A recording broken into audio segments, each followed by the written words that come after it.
Soberano Padre Celestial, nos acercamos confiadamente ante tu trono en el nombre de Jesucristo y en la dirección de tu Santo Espíritu, para decirte que te necesitamos, pero para decirte también que eres importantísimo y necesario en nuestro estilo de vida.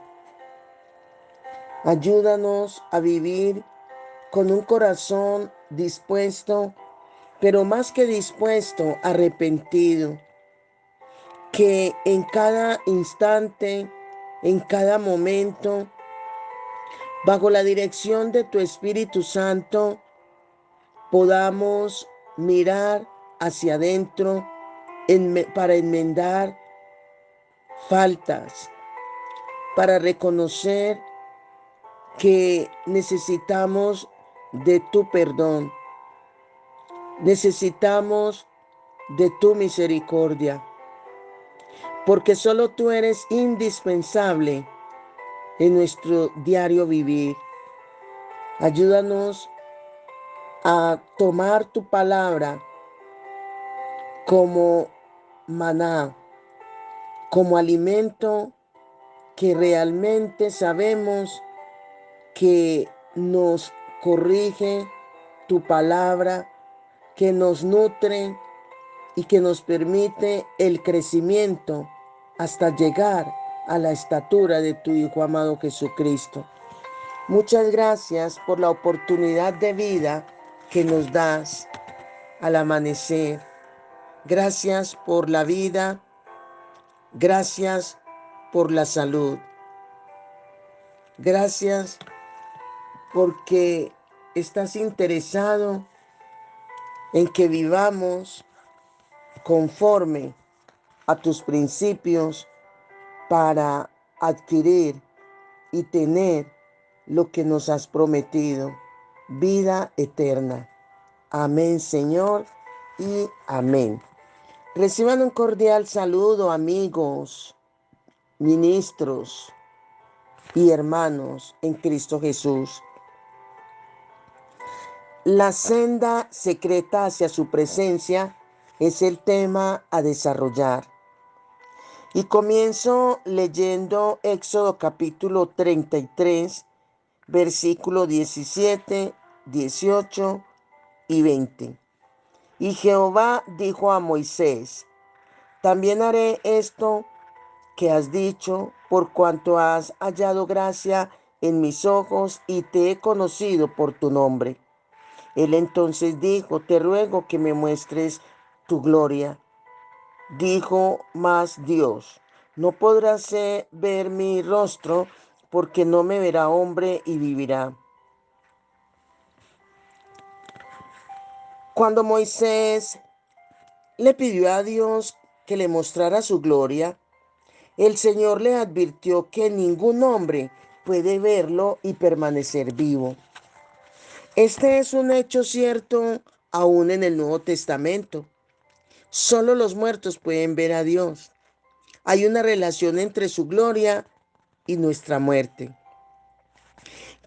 Cuando Moisés comenzó a presionar ante Dios y dijo: yo quiero ver tu gloria, tengo que verla, él ya tenía el diseño del tabernáculo. Él era el hombre que Dios había escogido para recibir los detalles arquitectónicos del modelo de salvación y la postrera restauración del hombre a su presencia, previos al Calvario. De verdad creo que Moisés miraba el tabernáculo, consideraba la ley y pensaba: esto no es más que una muestra, un modelo de lo que Dios va a hacer. Solo un tipo y una sombra de lo porvenir. Creo saber que el mobiliario y los utensilios del tabernáculo tenían todos un significado simbólico, pero él quería ver el producto terminado. Había comenzado a construir una catedral que era demasiado grande para ser terminada en una generación. Así que dijo, muéstrame tu gloria. Fue entonces cuando el Señor le dijo, tú no puedes, solamente los muertos ven mi rostro. Creo que cuando el cúmulo de oraciones de los hijos de Dios aumenta más y más, y éstas crecen en anhelo y ansiedad, en intensidad y en poder, finalmente llega a ser demasiado para el Señor y no demora más la manifestación de su presencia. Llegan al punto en el cual Él dice finalmente, eso es, no moraré más. Es No demoraré más, es el momento preciso. Esto es lo que ocurrió en Argentina en la década de los años 50. Un hombre llamado Edward Miller escribió un libro titulado Llora por mí, Argentina, en el cual describe uno de los orígenes del gran avivamiento en este país, que estaba destinado a impactar a la América del Sur y últimamente al mundo entero. El doctor Miller eh, está ahora en sus 80 años, pero hace más de 4 décadas era uno de los pocos misioneros pentecostales del Evangelio completo que laboraban en Argentina. Él cuenta la historia sobre cuenta la historia como 50 estudiantes del Instituto Bíblico Argentino comenzaron a orar y tuvieron una visitación angelical. A veces tenían que suspender las clases debido a la tremenda carga de oración que tenían por la nación de Argentina. Día tras día, durante 49 días consecutivos, estos estudiantes oraron e intercedieron por su país en el Instituto Bíblico. Hasta donde el doctor Miller sabía, Argentina era en aquel tiempo tierra de paganos. Él dijo que sabía de la existencia de solo 600 creyentes llenos del Espíritu en toda la nación en los años en que era gobernada por el general Juan Domingo Perón. El doctor Miller aseguró que jamás había visto personas llorando tan intensamente y durante tiempo tan prolongado en oración. Esto necesariamente tenía que ser sobrenatural en origen y propósito. No sabemos mucho acerca de la intercesión en el día de hoy. La mayoría de nosotros piensa que interceder consiste en gritar contra los espíritus demoníacos, pero realmente eso no es lo que se necesita. Lo que sí necesitamos es sencillamente que el Padre se manifieste. Contaba el doctor Miller que estos estudiantes lloraban y clamaban día tras día. Mencionó a un joven que recostó su cara contra una pared de ladrillos y lloró allí hasta que 4 horas más tarde la porosa pared se humedeció con sus lágrimas. A las 6 horas el joven estaba parado en un charco de sus propias lágrimas. Estos jóvenes intercesores ellos lloraron día tras día en lo que solo podría ser considerado como un llanto y una intercesión sobrenatural y no terrenal. No estaban arrepentidos de pecados que ellos hubieran cometido. Claro que no. Fueron movidos por el Espíritu Santo mm, hacia el llamado arrepentimiento vicario. Este arrepentimiento no tenía que ver con actos propios, sino con acciones pecaminosas cometidas por otras personas en su ciudad, en su región y en toda la Argentina. Dijo el doctor Miller que en el quinto día de clamor y de intercesión continua delante del Señor, vino a ellos una palabra profética declarando, no lloren más porque el león de la tribu de Judá, ha prevalecido sobre el príncipe de Argentina. 18 meses después, los argentinos acudían en masa a los servicios evangélicos y de sanidad que se realizaban en estadios de fútbol con capacidad para 180.000 personas. Y aún los estudios más grandes de la nación eran insuficientes para albergar a las multitudes que deseaban asistir. Eh, el doctor Miller dice y le dijo a alguien, si Dios puede conseguir suficientes hijos suyos en un área para rechazar el gobierno y dominio de Satanás, si suficientes personas rechazan ese dominio de la manera correcta, con humildad, con quebrantamiento y en arrepentimiento e intercesión, entonces el Señor ejecutará una acción de desalojo del espíritu demoníaco que gobierna esa área. Y cuando lo haga, una luz gloriosa comenzará a brillar sobre ella. Es entonces de poder decir que vale la pena que oremos por una apertura de los cielos sobre nuestras ciudades y sobre nuestra nación, de tal manera que cuando la gloria del Señor venga o se manifieste, la gente en nuestra área no pueda resistir más, por cuanto las fortalezas de los poderes demoníacos habrán sido destruidas. ¿Cómo puede ocurrir esto? Bueno, mediante la visitación y la manifestación de la gloria de Dios. Ojalá que una pléyade de intercesores se levanten para cerrar las puertas del infierno y abrir las puertas de los cielos.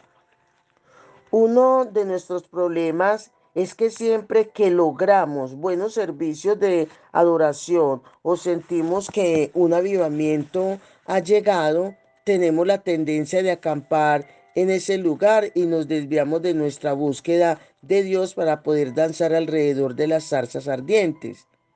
Quedamos tan atrapados contemplando lo que ha ocurrido con la zarza que nunca regresamos a Egipto para liberar a los cautivos. El Señor está diciendo a su iglesia que no es suficiente ser bendecidos. No basta con recibir sus dones y caminar disfrutando de su divina unción. No, los buscadores de Dios no desean sus cosas, lo desean a Él. Ni aun las cosas de Dios pueden satisfacer a un hombre conforme al corazón de Dios. Por eso veamos lo que dice Hechos capítulo 13, el versículo 22, en la versión Dios habla hoy, dice, mas les dio por rey a David, de quien dijo, he encontrado, he encontrado que David, hijo de Jesé, es un hombre que me agrada y que está dispuesto a hacer todo lo que yo quiero. Es lo que Dios debe decir de ti y de mí como iglesia. Desear es lo que el Señor está buscando, es que está buscando hombres y mujeres que le agraden y que estén dispuestos a hacer todo lo que Dios quiere, a lo que Dios manda hacer. La mayoría de las veces cuando tenemos una visitación de Dios, nuestros ojos se fijan en qué, en las cosas equivocadas. ¿Por qué? Porque es que deseamos sus juguetes espirituales. Le decimos al Señor, bendíceme, tócame, Padre. Y hemos convertido nuestras iglesias locales en clubes de solicitadores de bendición. En ninguna parte de la Biblia encontramos el altar o el lugar de la bendición. Un altar existe solo para un fin, no más. Eh, Hay conceptos equivalentes a muerte en el Nuevo Testamento, eh, como son el arrepentimiento, el quebrantamiento y la humildad delante del Señor. Con demasiada frecuencia aceptamos la palabra de Dios solo de labios. Decimos que es la verdad, pero actuamos como si no lo fuera. Dios quiere abrir los cielos sobre nuestras ciudades para que las personas sin Dios puedan saber que Él es el Señor y que las ama. Ese es el verdadero propósito de la visitación de Dios a los hombres. Es necesario que quitemos la vista de los juguetes y la coloquemos en el propósito real. Necesitamos clamar como Moisés, diciendo, gracias Señor, pero no es suficiente. Queremos más, tenemos que ver más, queremos ver tu gloria. No queremos ver dónde has estado, queremos ver a dónde vas. Por eso es que debemos pedirle siempre al Señor que nos muestre el lugar donde va a abrir los cielos sobre nuestras ciudades. Quiero a nivel personal descubrir hacia dónde va y que podamos decir, quiero, Señor, para lograr ubicarnos en el sitio donde se va a manifestar el Señor. Nadie en el mundo eh, puede prendiendo un fósforo, hacer arder las zarzas. Solo Dios puede hacerlo. Nuestra parte consiste en qué? En caminar por el desierto hasta encontrar la zarza y luego quitarnos los zapatos porque hemos tropezado con suelo santo. El modelo bíblico que deseo y con el cual sueño es el de la relación de Dios con la ciudad de Nínive. Quiero ver una ola de Dios barriendo una ciudad, llevándose por delante toda la arrogancia del hombre, sin dejar nada tras sí, como no sea vidas quebrantadas y corazones arrepentidos. Estoy abriendo mm, y en este caso sedienta más bien de qué, de un avivamiento como el que se describe en el libro de Jonás, con arrepentimiento y ayuno en toda la ciudad de Nínive. Ese tipo de avivamiento debía haber ocurrido en Nazaret, pero no ocurrió. Nazaret debió ser el lugar óptimo, pues en esta ciudad estaba el más grande predicador que haya vivido en esta tierra. Fue en la sinagoga de Nazaret que Jesús, puesto en pie, dijo, el Espíritu del Señor está sobre mí. Luego leyó en la escritura lo que se proponía hacer: sanar a los enfermos, dar vista a los ciegos, liberar a los cautivos. Pero él no pudo hacer nada de esto por causa de la incredulidad de los habitantes de la ciudad. Es necesario prestar atención a esta triste historia por cuanto Nazaret era el centro bíblico en los días de Jesús. Nazaret era el lugar donde debió ocurrir, pero las apariencias de un lugar o de su gente engañan y no es sabio dejarse impresionar por ellas. A mí no me importa cómo luce una persona o su apariencia externa. Solo Dios conoce sus planes para ella en el futuro. Muchos cristianos han menospreciado las grandes metrópolis como Los Ángeles, Nueva York, Chicago, Houston. Los Ángeles podrán albergar miles de centros pornográficos y ser la sede de Hollywood, el centro de la industria cinematográfica. Pero la ciudad de Nínive era un lugar aún menos adecuado para un avivamiento en su época, sin mencionar a Shanghái, Delhi, Calcuta, Río de Janeiro, y la lista crece. Pero si alguien puede encontrar el interruptor de la luz, su gloria fluirá en estas ciudades. Debe ser así por cuanto él dijo que su gloria llena toda la tierra. Y si nos vamos, por decir, con base a lo que acabo de decir, el libro de Números capítulo 14, el versículo 21 dice, pero eso sí, tan cierto como que yo vivo y que mi gloria llena toda la tierra. Sí, es una realidad, es verdad. En Romanos capítulo 12, el versículo 1, vemos un muerto que camina. Cuando dice que el sumo sacerdote de la antigüedad sabía que era un muerto andante, cuando los otros sacerdotes ataban un cordel a su tobillo, mientras él miraba el pesado y grueso velo que lo separaba del lugar santísimo. La única razón por la cual podía salir vivo de aquel lugar era únicamente por la misericordia y la gracia de Dios. Cuando el sacerdote entraba una vez por año al lugar santísimo. Nosotros en el día de hoy no comprendemos el delicado asunto de acercarse a la gloria de Dios. Hablando acerca de la gloria, decimos, la gloria está aquí, pero en realidad no está. La unción está aquí y quizás puede haber cierta medida de la luz de Dios. Pero si la gloria del Señor se manifestara alguna vez en su plenitud, todos moriríamos. Las montañas se funden ante su presencia manifiesta. ¿Cuánto más el ser humano? Hemos fracasado en hacer algo de la gloria del Señor. Tal vez somos incapaces de hacerlo. El apóstol Pablo dijo que ninguna carne se gloriará en su presencia, según 1 Corintios 1:29.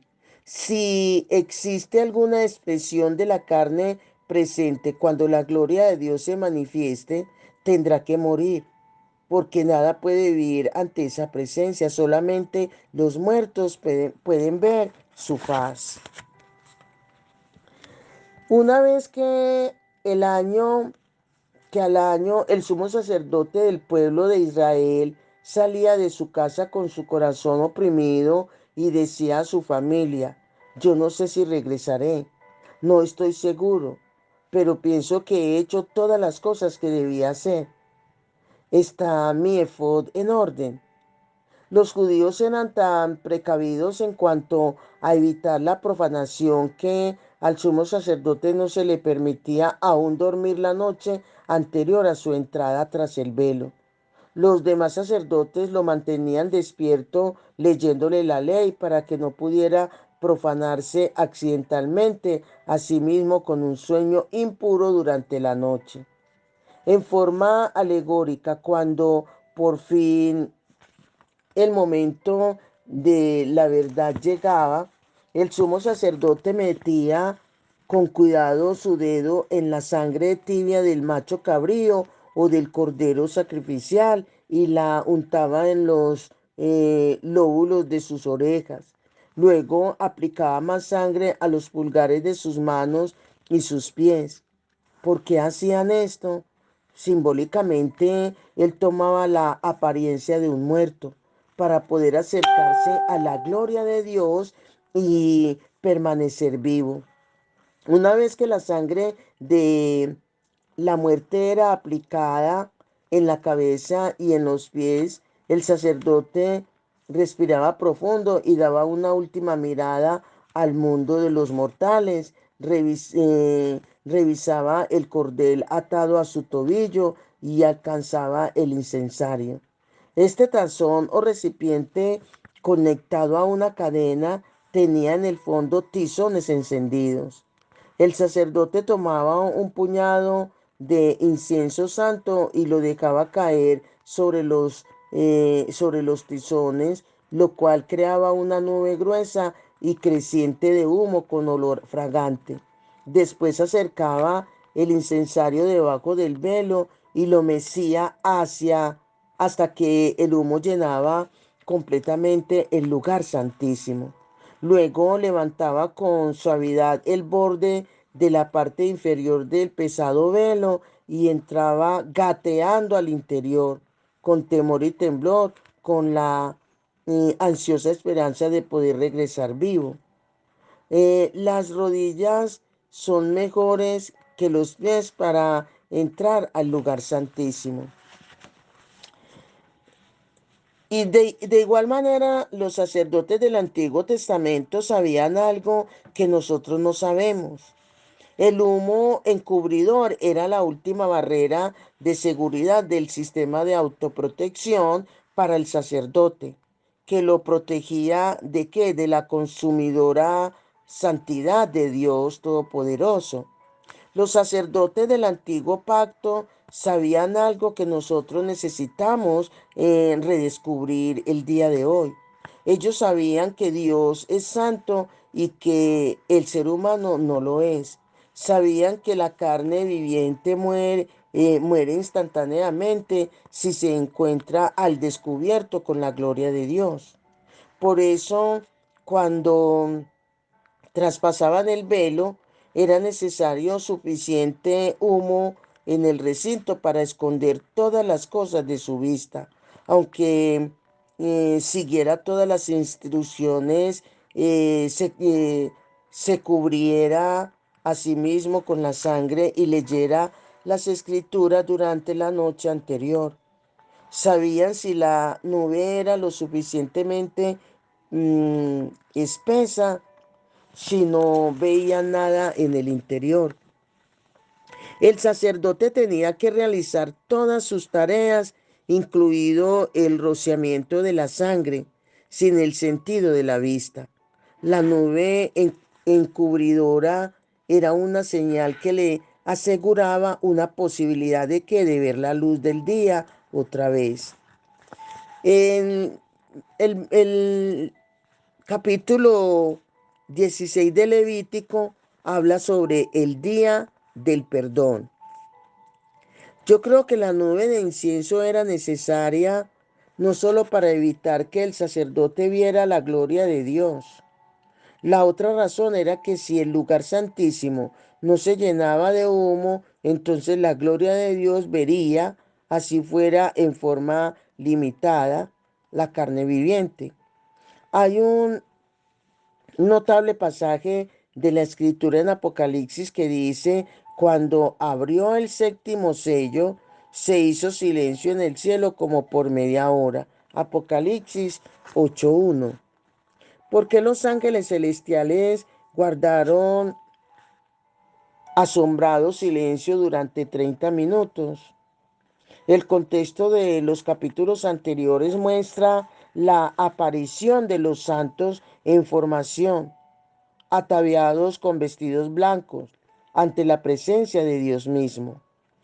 Vendrá el día cuando nuestros cuerpos mortales se vistan de inmortalidad y lo corruptible se vista de incorrupción, pero aún entonces los residuos de la carne estarán allí. Yo creo que cuando traspasemos las puertas perlíferas o peliféricas de la Nueva Jerusalén, los ángeles guardarán asombrados un silencio de 30 minutos, como diciendo, los redimidos están de pie frente al trono del Santísimo. Es la gloria de Dios, pero ello es posible si ella es transformada mediante el proceso de muerte y resurrección y por su sangre derramada. Solo los muertos pueden ver el rostro de Dios. Eh, Es la misericordia de Dios la que lo mantiene alejado de nosotros.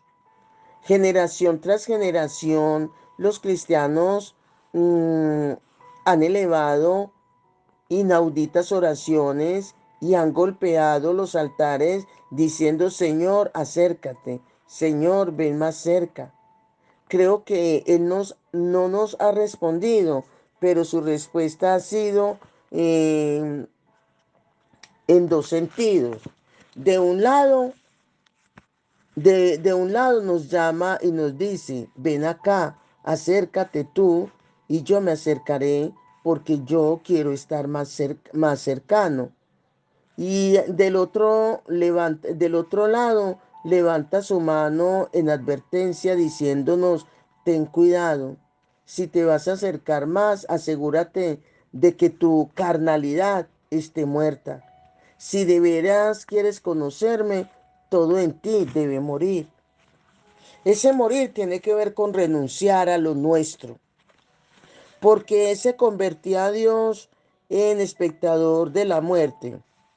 ¿Qué había de interesante en el hedor del pelo chamuscado y de la piel quemada que se escondía en el sacrificio, que se convertía en una invitación para que el Señor saliera de su morada celestial y visitara el lugar donde el sacrificio era consumido por el fuego? Hay algo en la muerte que invita al Señor. Quizás usted no se dé cuenta de ello, pero la muerte ha estado presente en cada avivamiento a través de qué, de la historia de la iglesia. De igual manera, la muerte estaba en cada una de las reuniones eh, de estos hombres consagrados a Dios. Es necesario morir. Es necesario morir a nuestros deseos. Es necesario morir a nuestros planes y propósitos. Es necesario morir a todo lo nuestro para que realmente Cristo viva como ha deseado vivir en cada creyente, porque no hay otra manera de ver a Dios, no hay otra manera de estar en su presencia si no hay muerte, si no hay renuncia, si no hay desprendimiento. Morir a nuestros deseos, morir al mundo, morir a los deseos de la carne, a la vanagloria de la vida. Hay que morir para que Cristo viva en nosotros y podamos estar siempre en la presencia de nuestro Dios. Amén. Bendiciones, bendiciones.